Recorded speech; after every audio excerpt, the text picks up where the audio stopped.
اے تمام انسانوں، ہم نے تم سب کو پیدا کیا۔ پاک بھارت معاملے میں ایک بات اور عرض کرنا چاہتا ہوں۔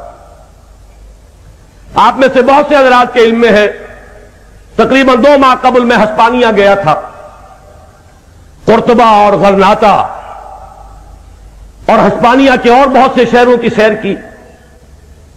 غرناطہ بھی دیکھا میری آنکھوں نے، لیکن تسکین مسافر نہ سفر میں نہ حضر میں۔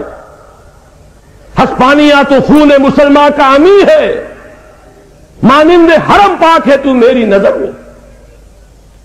لیکن ذرا نوٹ کیجئے، وہ ملک جس میں 800 برس تک مسلمانوں نے حکومت کی، آج وہاں نام و نشان موجود نہیں۔ 1492 کو سقوط غرناطہ کے بعد یا مسلمان قتل کر دیے گئے یا جہازوں میں بھر بھر کر بھیڑوں بکریوں کی طرح شمالی افریقہ کے ساحل پر اتار دیے گئے، ایک نام و نشان باقی نہ رہا۔ میں آپ سے عرض کر دوں، میں تفصیل سے عرض کر چکا ہوں جب وہاں سے واپس آیا تھا، اور ندا میں وہ میری تقریریں شائع ہو چکی ہیں۔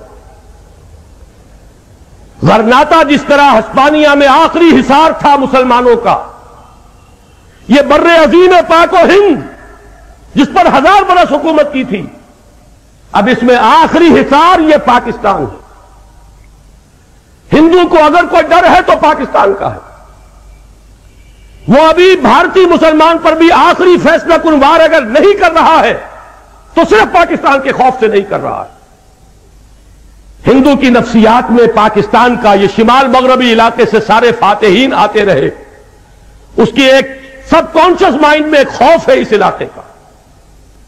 لیکن اگر خدا نہ خواستہ ہمارے لچھن یہی رہے، ہمارا افتراق و اختلاف و انتشار یہی رہا، اور دشمن کو اگر کوئی کاری وار کرنے کا موقع مل گیا، اور خدا نہ خواستہ اگر اس پاکستان کو کوئی زد پہنچی، تو جان لیجئے معاملہ صرف مسلمانوں نے پاکستان کا نہیں ہے، پھر پورے جنوبی ایشیا میں اسلام اور مسلمانوں کا وہی حشر ہو سکتا ہے جو ہسپانیہ میں ہوا۔ جو بھی ہندوستان کی تاریخ پر نگاہ رکھتا ہے، مہاراشٹر کے علاقے سے تیسری مرتبہ وہ قوتیں ابھری ہیں۔ سب سے پہلے شیواجی ابھرا تھا ہندوستان سے مسلمانوں کو ختم کرنے کے لیے۔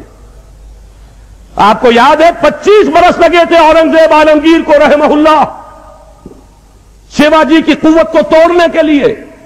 شہنشاہ ہند پورے 25 برس جنوبی ہند کے اندر مصروف پیکار رہا، دہلی آنا نصیب نہیں ہوا، وہی دفن ہوا۔ لیکن قوت پھر بھی پوری طرح ٹوٹی نہیں۔ اورنگزیب کی وفات کے کل 20 صدی بعد پھر وہ طوفان اٹھا اسی علاقے سے۔ میں ذکر کر چکا ہوں، اس وقت ایک درویش موجود تھا، شاہ ولی اللہ دہلوی نامی، جس نے جائزہ لے لیا، جس کا ہاتھ حالات کے نبض پر تھا، اور اس نے احمد شاہ ابدالی کو بلایا۔ پانی پت کی تیسری جنگ میں مرہٹہ قوت کی کمر ٹوٹ گئی۔ اس کے بعد نوٹ کیجئے، وہی علاقہ ہے جہاں RSS قائم ہوئی، وہی علاقہ ہے جہاں شیو سینا ہے، وہی علاقہ ہے جہاں سے قیادت BJP کی، وہی علاقہ ہے جہاں سے وشوا ہندو پریشد کی قیادت ہے، اور وہی علاقہ ہے جو قیادت کر رہا ہے اس تحریک کی کہ اس جنوبی ایشیا سے اسلام اور مسلمانوں کو ختم کر دیا۔ اگر خدا نہ خواستہ، میں نے جیسا کہ عرض کیا تھا، بھارت کا مسلمان اب اس سے شکوہ کرنا بیجا ہے۔ وہ تو ہم پر حجت قائم کر چکا، اس نے پاکستان بنوانے میں حصہ لیا، اور اس جرم کی سزا وہ ابھی تک بھگت رہا ہے۔